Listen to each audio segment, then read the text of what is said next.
Hello everybody, Elijah here, welcome you all to another Wuthering Waves video, and today we're going to be discussing how to beat the end game in Wuthering Waves, the different checkpoints that you should be looking out for, and the reasons as to why you probably are struggling if you are struggling with beating the Tower of Adversity or Whimpering Waste. So yeah, let's go ahead and get into this, and of course, if you do have any comments, questions, concerns, feel free to leave them in the comment section below. I will respond to you as soon as possible.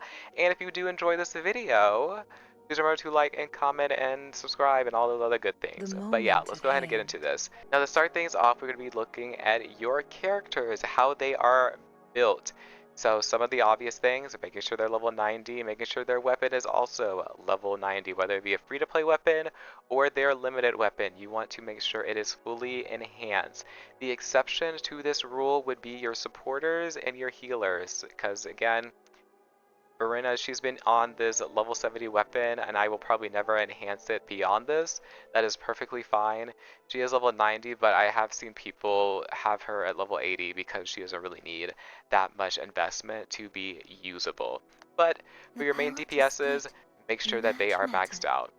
Next, when we go into our echoes, make sure for your main DPSs and for majority of your sub DPSs that their echoes have at least crit rate and crit damage on majority of the echoes. That should be your top priority, making sure that you have proper crit rate, crit damage ratio for their builds. Also making sure that their main stats make sense, okay? And if you have any issues with understanding and knowing what main stats or what substats that you should be looking out for, the game kind of tells you, right? It like highlights it a little bit, like this is like a really good main stat with substats to have. It will tell you, but there's also a feature in game that we'll go over a little bit later. And the last thing is your skills. Make sure your skills are enhanced.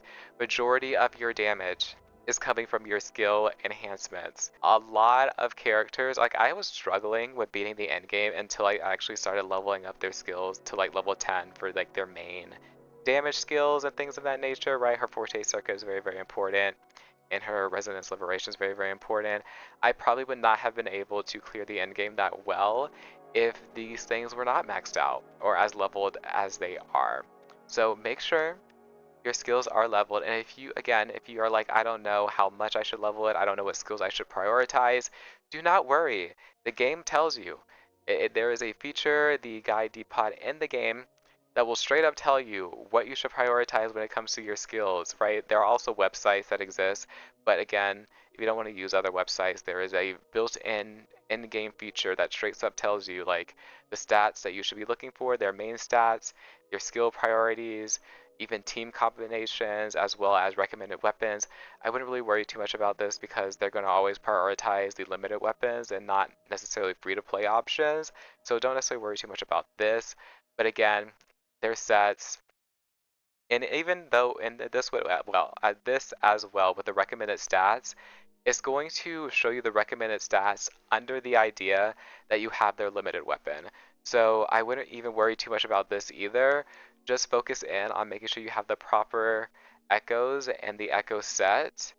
Right there, it shows you the subsets that they want, and then your skill upgrade priority and what they would recommend your skills to be upgraded to. That is probably your main bread and butter when it comes to your character builds and making sure that your characters are prepped and ready to be able to take on the end game. And it doesn't matter the character, this will apply with literally any character. They will straight up show you all of them, all the different builds and things like that. And it will go over what you should prioritize, what you can use, what could be recommended, all that kind of good stuff. When it comes to your teams, the teams that you are using, it doesn't matter if it is free to play or if it is pay to win, like something very premium like this Zanny team using Shorekeeper, Zanny, and Phoebe, something like this, or something more free to play option using something like this. It does not matter. If you have not reached the requirements that I just went over of your skills being enhanced and the characters being leveled as well as their weapons and things of that nature, it doesn't matter how premium of a team you have, you're going to struggle with the end game, okay? You quite literally need to make sure your character builds are somewhat decent. And I will say this, right? The more premium of a team, the more the team itself will carry itself. and you can kind of get away with having lower gear score or not as high as like crit rate, crit damage, things like that. But it's still going to be hard. It's still going to be somewhat difficult. So again, for my free-to-play players out there who are using more free-to-play teams that look something along the lines like this, make sure your characters are built to the best of their ability and focus in on those characters' builds, because that is probably why you're struggling with the end game. It has more to do with your characters not being fully maxed out, and that is why you're having such a damage loss, or you're not doing as much damage to those end game bosses. And then the last thing would be your combat. Learn the boss, right? It's okay to go a couple runs when you are trying to understand what the boss does and understand kind of like the mechanics of the boss itself. Learn the boss, make sure you actually take advantage of the buffs of Tower of Adversity if you can. That is another thing I want to go over real quick. It is very important. Like, the buffs really do carry the fight. So like obviously I didn't have really like a glacial main DPS to use here, so I just used what I had, but over here I used a fusion team because I see that the area effect boosts fusion damage, so I'm going to prioritize using a fusion team here. For the middle tower, I see it that the arrow res is decreased. There is a bunch of boost for arrow erosion, so like yeah, I'm going to use a Carthia team. That being said, you don't have to do this, right? But if you have the option to build teams that actually benefit from the buffs themselves of the arena of Tower Adversity, I would recommend playing into that. If you want a harder challenge, by all means, you can ignore it.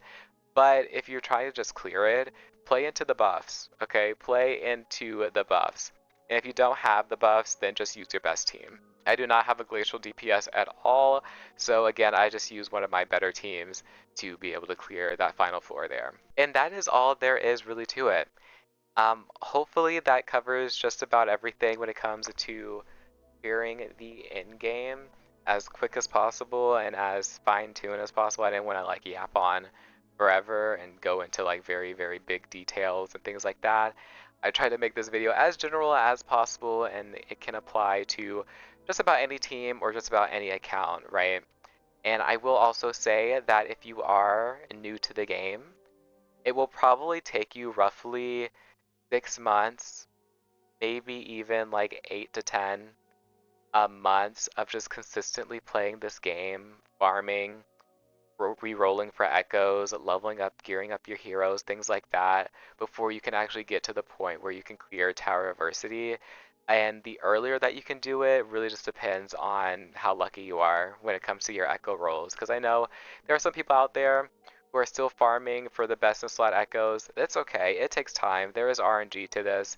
But again, I would say it probably would take you at most a year of like consistently playing this game to get to the point where you can just like clear the end game with ease. So yeah, that's going to conclude this video. If you did enjoy, please remember to like, comment, and subscribe, and I hope to see you all for more. And again, if you have questions, feel free to leave them in the comments down below. But yeah, peace out.